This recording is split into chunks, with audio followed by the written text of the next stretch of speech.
DaVinci Resolve Dialogue Editing, Part 1, Organization. Hey guys, my name is Tom Boykin and I am a professional dialogue editor. I've been working in the entertainment industry since 2008 and worked on over 200 TV and film projects, so I have a lot of experience with dialogue editing. But I know that not everybody has the budget to pay for a dialogue editor or even audio post-production on a project. More and more projects every year are being done in the box we call either in DaVinci or in Premiere or in Final Cut or Avid. So I'm going to show you how to apply professional dialogue editing techniques for a completely smooth dialogue edit in DaVinci Resolve. So just kind of an outline of what we're going to talk about, just a couple easy slides. So this is an intro to dialogue editing in DaVinci Resolve / Fairlight. So these are going to be professional workflows for the DIY audio editor. This class is geared towards people who are having to do audio on their own projects or maybe somebody else's project. They're working as a picture editor who's been tasked with doing post-production audio. And we're going to be focusing on quality over speed and over quantity. So although you could slap on a dialogue leveler and a denoising plugin on every clip in your session, we are not going to be doing that. We are going to be doing this as artists on an artistic project. So the definition of dialogue is a conversation between two or more people as a feature of a book, play, or movie, or TV show, really podcast, could be anything. For our purposes, we are considering production sound to be our focus. And I know in some other film markets, for example, India, they do a lot of post-sync recording. In other words, they do a lot of ADR or voiceover, the sync up with the lips. We are focusing on cleaning up production sound recorded on set. Can be a boom mic, a lavalier mic, or both, or a mix. A single system would be recorded directly to camera. Dual system would mean some kind of audio field recorder like a Zoom, sound devices, Zaxcom, take your pick, Nagra. And then the role of dialogue in your project is generally to kind of move things forward with the plot, do exposition. A lot of the emotion comes from dialogue. Without dialogue, you're doing Charlie Chaplin silent films. So it's very important to record it correctly on set and then to treat it correctly when you're editing. Just kind of a workflow for what we're going to talk about. Probably in this video, we're only going to get to the organization step. I want to make sure to take time to do each of these correctly. So the first thing after your picture edit is locked, which is a huge joke, it's never really locked, but when you're ready to turn the page and switch to audio, make sure sync is good, all the audio synced up, make sure all the mics are present, that you haven't deleted a bunch of mics. You want to start with everything. And then we're going to lay out the dialogue in a logical manner so that editing is easier, mixing is easier, and everything is smooth and sounds like it really happened on set. So now we can actually go and do some work. So your project probably looks something like this.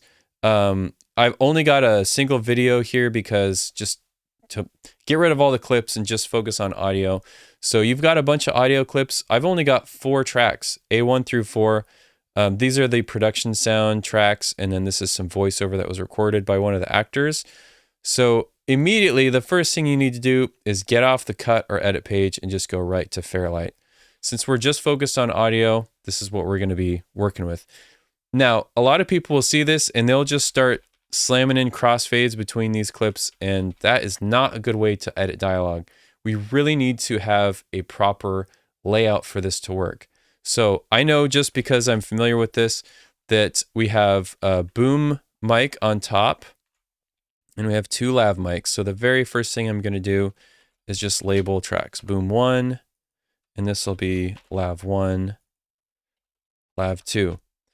We're going to be checkerboarding these tracks. So they're not going to all just be jammed up against each other like a train. They're going to be checkerboarded A, B, and C. So whatever mics you have for the scene, it's important to treat each scene as like a mini film.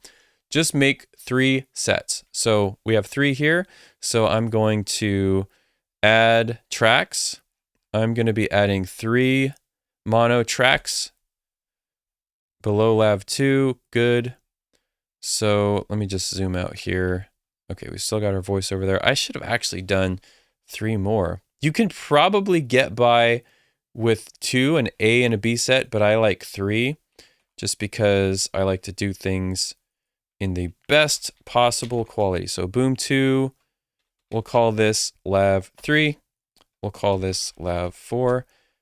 We'll call this boom 3. We'll call this lav 5 and lav 6. And I know this down here is voiceover, so we're just going to call it VO.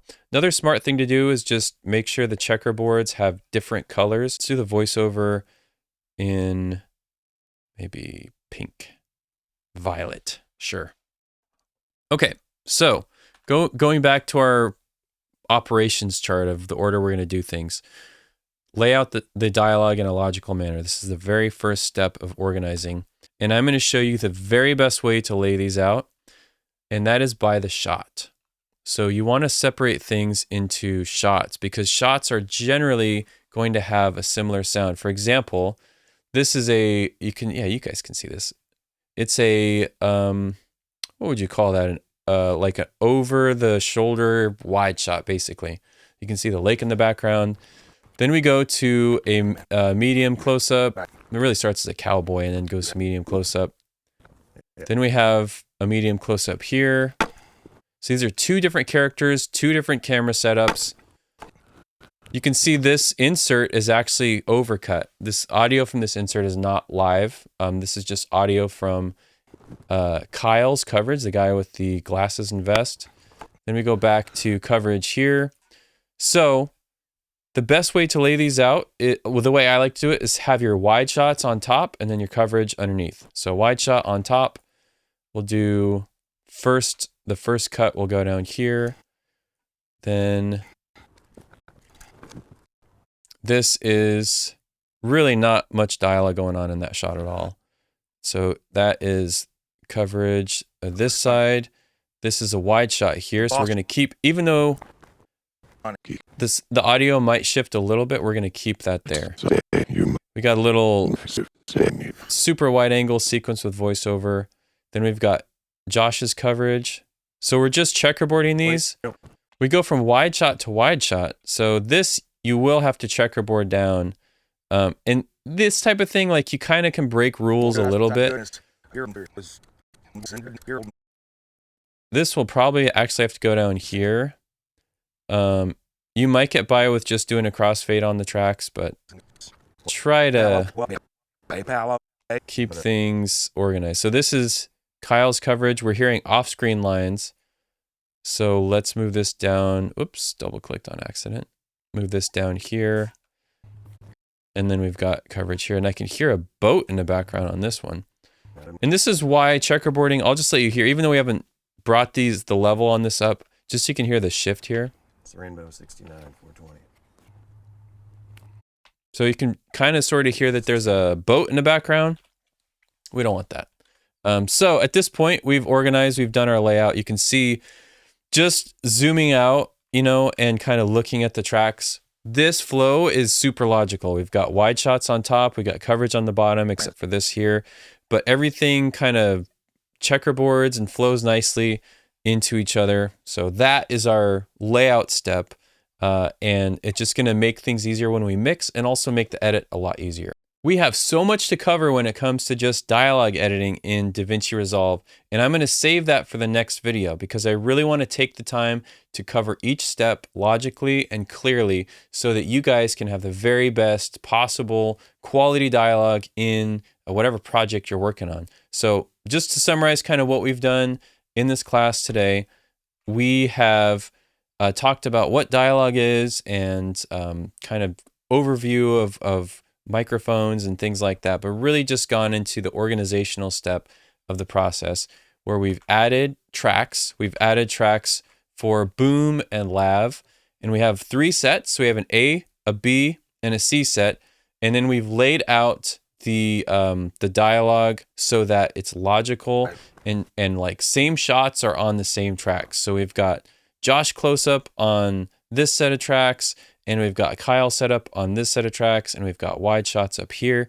So the next video, when we actually dive into the editing process, it's going to be super easy for us to do things like find room tone, fill, fade, and the very first thing we're going to do actually is get these up to a good level. So stay tuned for that video.